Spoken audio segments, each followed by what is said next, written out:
Hello friends, welcome back to my channel. I am Himanshu Semwal and this is my YouTube channel. आज की video में हम बात करने वाले हैं डॉक्टर के पर्चे को कैसे समझा जाए। अगर आप भी एक मेडिकल, फार्मास्यूटिकल या पैरामेडिकल स्टाफ या स्टूडेंट हैं या केमिस्ट हो, या अगर आप ऐसे इंसान हो जो डॉक्टर के पर्चे को पढ़ना या समझना चाहते हैं, तो इस वीडियो के अंत तक बने रहें। उम्मीद करता हूँ कि इस वीडियो को देखने के बाद आपको किसी दूसरी वीडियो को देखने की जरूरत नहीं पड़ेगी। तो फ्रेंड्स, हम सभी जानते हैं कि डॉक्टर और पेशेंट का एक गहरा संबंध। जब भी हम बीमार पड़ते हैं तो डॉक्टर के पास जाते हैं और अपनी परेशानी डॉक्टर को बताते हैं, और डॉक्टर हमसे हमारी कंप्लेन हिस्ट्री आदि पूछ करके उस पर्चे पे लिखता है और हमारी परेशानी के हिसाब से कौन सी जांचें हमें करवानी है, क्या उसको डायग्नोस उन्होंने करा है, और उसके हिसाब से हमें दवाई प्रिस्क्राइब करता है। इन सब चीज़ों को लिखने के बाद डॉक्टर वो पर्चा हमें दे देता है। लेकिन दुनिया में 95% लोग ऐसे हैं जो डॉक्टर द्वारा लिखे गए प्रिस्क्रिप्शन या पर्चे को पढ़ नहीं पाते हैं, समझ नहीं पाते हैं, और ज़्यादा माथापच्ची करने से बेहतर वो सीधे सीधे चले जाते हैं अपने फार्मासिस्ट, केमिस्ट या मेडिकल स्टोर पे। जैसे ही आप अपना पर्चा मेडिकल स्टोर पे देते हैं, वहाँ पे मौजूद फार्मासिस्ट चुटकियों में आपके पर्चे को पढ़ करके सारी मेडिसिन और एडवाइस आपको बता देते हैं, और एक पल के लिए आप भी ये सोचने को मजबूर हो जाते हैं कि यार he is a genius, he is a super human. लेकिन इसमें सुपर ह्यूमन जैसी कोई भी बात नहीं है, और नहीं डॉक्टर के पर्चे को पढ़ना कोई रॉकेट साइंस का काम है। इसके पीछे सिर्फ एक ही फैक्टर काम करता है, वो है प्रैक्टिस। और प्रैक्टिस के साथ साथ जो आपको एक्सपीरियंस गेन होता है, सिर्फ उसी की वजह से जो भी केमिस्ट वगैरह होती हैं, जो भी फार्मासिस्ट वगैरह होते हैं, वो डॉक्टर के पर्चे को इतनी आसानी से समझ पाते हैं। आइए समझते हैं कि डॉक्टर के पर्चे में आखिर ऐसा क्या क्या होता है। तो डॉक्टर के पर्चे में सबसे ऊपर हॉस्पिटल या क्लिनिक का नाम, वहाँ का एड्रेस, डॉक्टर का नाम, डिग्री आदि मेंशन होती हैं। उसके ठीक नीचे पेशेंट की डिटेल मौजूद होती है। पेशेंट की डिटेल में पेशेंट का नाम, उसका age, sex, contact number, address वगैरह, और साथ साथ जिस तारीख को वो पेशेंट डॉक्टर के पास आया है वो डेट मेंशन होती हैं। इतनी बातें तो लगभग सभी पर्चों में मौजूद होती हैं। इसके बाद आपने देखा होगा कि डॉक्टर जब भी पर्चे में लिखना शुरू करता था, ऐसा नहीं करता कि एक तरफ से लिखना शुरू किया और फिर लास्ट में जाके खत्म किया। ऐसा न करके डॉक्टर क्या करता है कि पर्चे के अलग अलग हिस्सों में अलग अलग चीजें लिख। पर्चे के जो अलग अलग एरियाज होते हैं, इनके अपने आप में अलग अलग मतलब होते हैं, और अलग अलग एरिया में कॉमनली कुछ इस तरीके से चीजें लिखी होती हैं। जैसे सबसे ऊपर जो होता है पेशेंट की हिस्ट्री, डायग्नोसिस, कंप्लेन वगैरह लिखी हुई होती हैं, या फिर डॉक्टर ने जब पेशेंट को एग्जामिन वगैरह किया है तो उसके बाद उन्होंने क्या क्या चीज़ें देखी हैं वो चीज़ें लिखी होती हैं। लेफ्ट हैंड साइड जो होती हैं वो वाइटल्स वगैरह पेशेंट के लिखे हुए होते हैं, जिनमें पल्स रेट हो सकता है, बीपी हो सकता है, SpO2, वेट, टेम्परेचर, ये चीज़ें लिखी होती हैं। और उसके ठीक नीचे डॉक्टर जो आपको एडवाइस करता है, इन्वेस्टिगेशन वगैरह एडवाइस करते हैं, यानी कि आपको एक्सरे कराना है, अल्ट्रासाउंड करवाना है, ब्लड टेस्ट करवाना है, वो चीज़ें मेंशन की जाती हैं।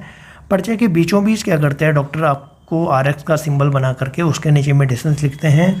उन मेडिसिन के नाम वगैरह लिखे जाते हैं और उनको किस तरीके से लेना है उनके बारे में लिखा जाता है। और पर्चे में सबसे नीचे डॉक्टर क्या करता है कि अपना आपको एडवाइस करता है कि आपको फॉलोअप के बाद आपको कितने दिन बाद आना है, फॉलोअप के लिए आपको कितने दिन बाद आना है। ये इसके साथ साथ आपको रेस्ट करना है, नहीं करना है, और कोई और अगर आपको एडवाइस वगैरह दी जाती हैं तो वहाँ वो पर्चे में सबसे नीचे वो चीज़ें लिखी जाती हैं। इसके साथ साथ आपने देखा होगा कि डॉक्टर अपने पर्चे में कुछ शॉर्ट फॉर्म का यूज करते हैं। आइए जानते हैं उन शॉर्ट फॉर्म्स का क्या मतलब होता है। अमूमन आपने सुना होगा OPD के बारे में। अगर आपके पर्चे में OPD लिखा हुआ होता है तो OPD का मतलब होता है कि आउट पेशेंट डिपार्टमेंट, यानी कि ऐसा डिपार्टमेंट जिसमें पेशेंट अपनी कोई भी कंप्लेंट लेकर के आता है, डॉक्टर को दिखाता है और फिर घर चले जाता है। इसके अलावा IPD अगर लिखा हुआ होता है तो IPD का मतलब होता है कि इन पेशेंट डिपार्टमेंट। इन पेशेंट डिपार्टमेंट में वो पेशेंट आते हैं जो पेशेंट हॉस्पिटल में एडमिट होते हैं। इसके बाद पर्चे में आपने देखा होगा C/O का मतलब होता है कंप्लेन ऑफ, यानी कि पेशेंट किन किन कंप्लेन को लेकर के डॉक्टर के पास आया है। इसके साथ साथ अगर SX अगर लिखा हुआ है, SX का मतलब होता है सिम्टम्स। OE का मतलब होता है ऑन एग्जामिनेशन। अगर आप डॉक्टर के पास पहुंचे हैं तो डॉक्टर को आपने दिखाया, डॉक्टर ने जब आपको एग्जामिन किया तो उनको एग्जामिन करने पे आप में कौन कौन सी चीज़ें उन्होंने नोटिस की हैं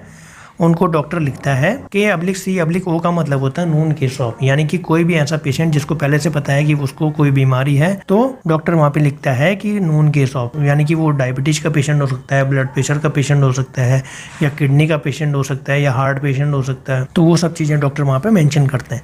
इसके अलावा अगर आपको पर्चे में देखने को मिलता है C के ऊपर हल्की सी लाइन, तो इसका मतलब होता है विद, यानी कि अगर कोई पेशेंट को फीवर के साथ अगर किसी को कफ हो रहा है तो डॉक्टर लिखते हैं कि फीवर विद कफ। DX का मतलब होता है डायग्नोसिस, RX का मतलब होता है प्रिस्क्रिप्शन, SS का मतलब होता है साइन एंड सिम्टम्स, VS का मतलब होता है वाइटल साइन, यानी कि इसमें आते हैं रेस्पिरेटरी रेट, पल्स रेट हो गया, आपका टेम्परेचर हो गया, ऑक्सीजन लेवल हो गया। इसके अलावा अगर BP आपको पर्चे में देखने को मिलता है, होता है BP का मतलब होता है ब्लड प्रेशर, FBS का मतलब होता है फास्टिंग ब्लड शुगर, RBS का मतलब होता है रैंडम ब्लड शुगर, USG का मतलब होता है अल्ट्रासाउंड, CXR का मतलब होता है चेस्ट एक्सरे, T या TEMP का मतलब होता है टेम्परेचर, PR का मतलब होता है पल्स रेट, RR का मतलब होता है रेस्पिरेटरी रेट, HR का मतलब होता है हार्ट रेट। इसके अलावा आपने एक चीज़ नोट करी होगी, डॉक्टर के हर पर्चे में एक सिंबल बना होता है RX का। RX का मतलब होता है प्रिस्क्रिप्शन यानी कि टू टेक। डॉक्टर RX का सिंबल बनाने के बाद उसके नीचे मेडिसिन लिखना शुरू करते हैं। मेडिसिन जो होती हैं वो अलग अलग डोजेज फॉर्म में होती हैं। उन डोजेज फॉर्म के लिए कुछ शॉर्ट फॉर्म यूज की जाती है, जैसे TAB यूज किया जाता है टैबलेट के लिए, CAP यूज किया जाता है कैप्सूल के लिए, SYP का मतलब होता है सिरप, OINT का मतलब होता है ऑइंटमेंट, CR का मतलब होता है क्रीम, INJ का मतलब होता है इंजेक्शन, IM का मतलब होता है इंट्रामस्कुलर इंजेक्शन, IV का मतलब होता है इंट्रावीनस इंजेक्शन। इसके बाद डॉक्टर मेडिसिन का नाम लिखते हैं और मेडिसिन के नाम के पीछे फिर से डॉक्टर आप कुछ लैटिन वर्ड, कुछ शॉर्ट फॉर्म यूज करते हैं। जो कॉमनली यूज होती हैं वो शॉर्ट फॉर्म हैं जैसे BD या BID। BID का मतलब होता है दिन में 2 बार। TID या TDS का मतलब होता है थ्राइस इन अ डे यानी कि दिन में 3 बार। OD का मतलब होता है दिन भर में 1 बार। QD का मतलब होता है एवरी डे। QID का मतलब होता है 4 time in a day. SOS का मतलब होता है इफ़ नीडेड यानी कि ऐसी मेडिसिन जब आपको ज़रूरत है तभी आपको खानी है, यानी कि अगर आपको फीवर वगैरह हो रहा है तभी आपको खानी है। जैसे पैरास्टामोल के आगे अगर SOS लिखा हुआ है तो वो मेडिसिन आपको केवल बुखार आने पे ही खानी है। HS का मतलब होता है सोते टाइम। BBF का मतलब होता है बिफोर ब्रेकफास्ट। इसके साथ साथ AC का मतलब होता है एंटीसिबोस यानी कि खाना खाने से पहले। PC का मतलब होता है खाना खाने के बाद। STAT का मतलब होता है इमीडिएट यानी कि ऐसी मेडिसिन जो आपको इमीडिएटली खानी होती है।